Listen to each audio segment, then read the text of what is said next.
Jacob, secrétaire général du syndicat Alternative Police, et puis Christophe Barbier est là également pour l'analyse. Denis Jacob, d'abord on va poser les choses avec vous. Là, on est dans le respect absolu de la procédure et les CRS n'agissent pas de leur propre chef. Ils obéissent à des ordres très précis. Oui, enfin, on est dans une procédure classique. Alors moi, je peux comprendre que le citoyen lambda soit choqué par les images, mais ce n'est pas nouveau. On a une pratique de maintien de l'ordre qui est définie dans une doctrine.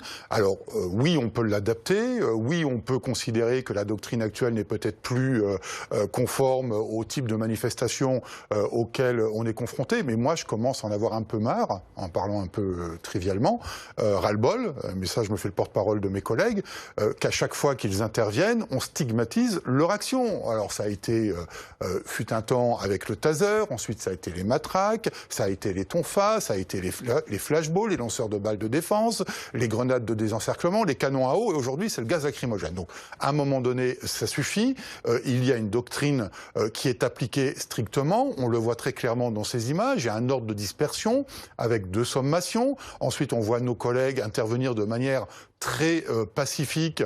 D'ailleurs, vous remarquerez sur les images qu'ils ne sont pas vêtus de la tenue de maintien de l'ordre, mais qui sont habillés classiquement dans leur tenue de police. On essaye de les déloger. On voit dans quel état sont les manifestants aussi, quand même. Oui, mais ils étaient assis, pacifiques, ils sont pacifiques, ils sont assis, sauf que quand on n'arrive plus à les déloger, et que quand on les enlève comme cela, et qu'ensuite ils se replacent 10 mètres derrière, et qui recommencent à nouveau à bloquer la chaussée, on reçoit bien évidemment une instruction de l'autorité compétente pour déloger ces personnes. Et quand on ne peut pas les déloger de manière calme, comme on peut le voir là, vous voyez, bon, on essaye de les déloger, mais ils sont quand même particulièrement bien aguerris à ce type de blocage, eh bien on utilise le gaz lacrymogène parce que c'est le seul moyen d'usage de la force proportionnée à l'événement auquel on est confronté pour les déloger. Et les gazer de près comme ça, on est sûr de toucher les yeux et la bouche pour incommoder, de façon à ce que les personnes s'enlèvent et s'en aillent. Bah, écoutez, moi je suis toujours très surpris d'entendre un élu de la République mettre en cause le fait que les policiers appliquent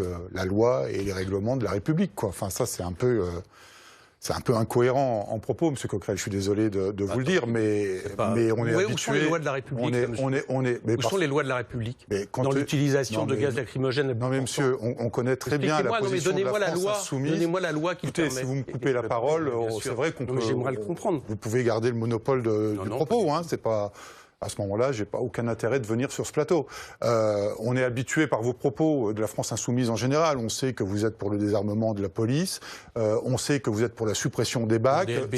C'est de toute façon récurrent avec votre parti. C'est bien dommage parce que si un jour vous étiez en place au gouvernement, vous seriez bien obligé de les appliquer, ces lois de la République. Les policiers ne font qu'appliquer des règles qui consistent à évacuer une rue qui est bloqué par des manifestants pacifiques, effectivement, des manifestants pacifiques. Vous dites que le gaz lacrymogène est une arme. On aurait pu utiliser à ce moment-là, comme tous les moyens qui ont été utilisés par les manifestants sur les manifs des Gilets jaunes et pour lesquels je vous ai rarement entendu parler. Oui, les LBD, monsieur Attirton. Non, les pavés, les haches, les marteaux qui ont été confrontés. Mais là, vous voyez des haches. Donc en fait, il n'y a qu'un côté. C'est-à-dire que les policiers ont le droit de se faire blesser, mais les manifestants, ils sont intouchables parce qu'ils manifestent. Non, je vous reprends sur ce que vous dites. La proportionnalité, elle y est, monsieur Coquerel. Je suis désolé de vous le dire. On utilise des gaz lacrymogènes parce qu'on a eu préalablement des ordres de dispersion.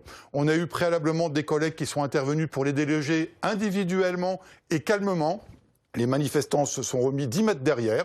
On est intervenu à nouveau. Il y a eu les ordres de dispersion. Et une fois que les manifestants n'obéissent pas aux injonctions qui ont été faites par la police nationale, eh bien on utilise réglementairement l'usage de la force proportionnée. On a reçu l'instruction de dégager cette artère pour la rendre à la circulation. Eh bien, nous avons effectué tout simplement notre travail.